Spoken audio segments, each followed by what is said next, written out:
बिहार के गोपालगंज में हो रहे उपचुनाव को लेकर बीजेपी और महागठबंधन में आरोप प्रत्यारोप का सिलसिला जारी है। अभी एक दिन पहले विधानसभा में नेता प्रतिपक्ष विजय कुमार सिन्हा ने गोपालगंज के राजद प्रत्याशी पर गंभीर आरोप लगाया। विजय सिन्हा ने महागठबंधन के प्रत्याशी पर झारखंड में केस दर्ज होने की बात कहते हुए शराब माफिया से संबंध का आरोप लगाया था। वहीं चुनाव को लेकर गोपालगंज पहुंचे तेजस्वी के करीबी मंत्री ने बीजेपी पर अब पलटवार किया है। गोपालगंज पहुंचे आईटी मिनिस्टर इजराइल मंसूरी ने राजद के प्रत्याशी मोहन प्रसाद गुप्ता को साफ सुथरी छवि वाला नेता बताया। मंसूरी ने कहा कि deputy CM Tejashwi Yadav A to Z समीकरण पर विश्वास करते हैं।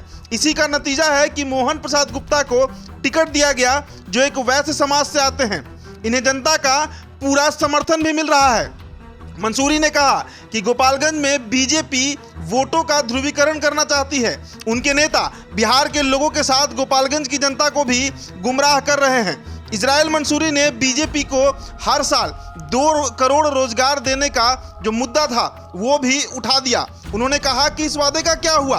बीजेपी की सरकार बनते ही पेट्रोल और डीजल के दाम आधे हो जाएंगे। क्या हुआ इसकी कीमत का? इसके लिए बीजेपी के लोग सिर्फ वोटों का ध्रुवीकरण कर जनता को गुमराह करना चाहते हैं। मंत्री ने कहा कि उनके प्रत्याशी मोहन प्रसाद गुप्ता अच्छी और साफ सुथरा छवि वाले नेता हैं, वैश्य समाज से आते हैं, व्यवसायी, इसलिए गोपालगंज उपचुनाव में उन्हें पूरा जन समर्थन मिल रहा है।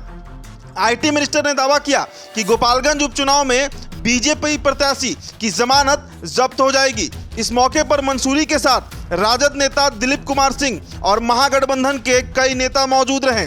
सभी नेताओं ने राजद उम्मीदवार की जीत का दावा किया है। आपको बता दें कि गोपालगंज वैश्य बाहुल सीट है। यहाँ ज्यादातर वोटर वैश्य समुदाय से आते हैं। राजद ने इसी समीकरण का ख्याल रखते हुए वैश्य प्रत्याशी को मैदान में उतारा है। लेकिन अगर इसके पूर्व 4 चुनावों की बात करें, यानी साल 2005 के अक्टूबर में जो चुनाव हुआ, फिर साल 2010, साल 2015 और साल 2020 के चुनावों की बात करें, तो यहाँ पर राजद की तरफ से रियाजुल हक राजू लगातार चुनाव लड़ते रहे और चुनाव हारते भी रहे।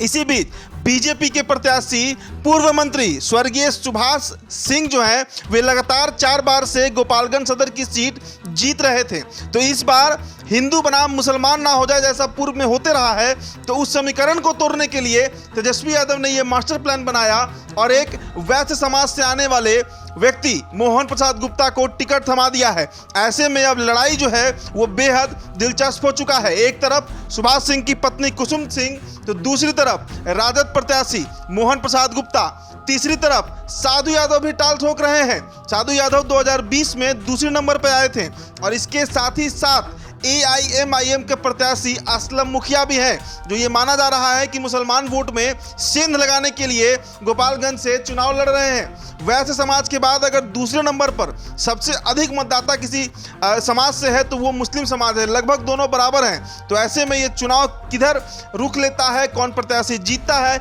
ये बस कुछ ही दिनों में अब पता चल जाएगा। आप बने रहिए द बिहार टॉप के साथ। बहुत बहुत शुक्रिया।